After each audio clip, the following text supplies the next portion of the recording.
80% e qytetarëve të Maqedonisë së Veriut nuk do të ndryshonin bindjet e tyre politike për para. Këtë e tregojnë rezultatet e projektit kërkimor europian ENCODE, të prezantuar sot në Shkup në një aktivitet të organizuar nga Instituti për Demokraci. Në një eksperiment tjetër të lidhur me të drejtën e votës, 78% e të anketuarve refuzuan të merrnin në konsiderat edhe mundësinë e kompenzimit monetar në këmbim të mosvotimit në zgjedhje. Studiuesit deklarojnë se indiferenca ndaj politikës është një rrezik më i madh demokratik se sa vetë emocionaliteti, duke theksuar se qytetarët që ndjejnë zemërim, ankth ose shpresë janë më pak të gatshëm të fitojnë para nga të drejtat e tyre demokratike.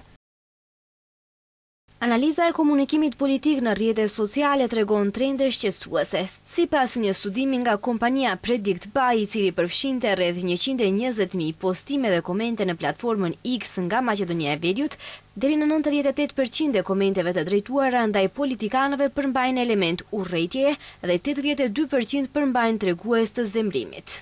Tutje, studimi tregon se gjuha e urrëties nuk është karakteristik vetëm e periudhave zgjedhore, por është vazhdimisht e pranishme në hapësirën politike online gjatë gjithë vitit. Gjithsej, 2.17 milion postime u analizuan në 6 vendet e mbuluara nga studimi, nga ku rezultatet tregojnë se përmbajtja që shkakton frikë dhe ankth gjeneron reagimet më të shumta tek audienca, ndërsa mesazhet konstruktive dhe pozitive ofrojnë shtrirjen dhe angazhimin më të qëndrueshëm.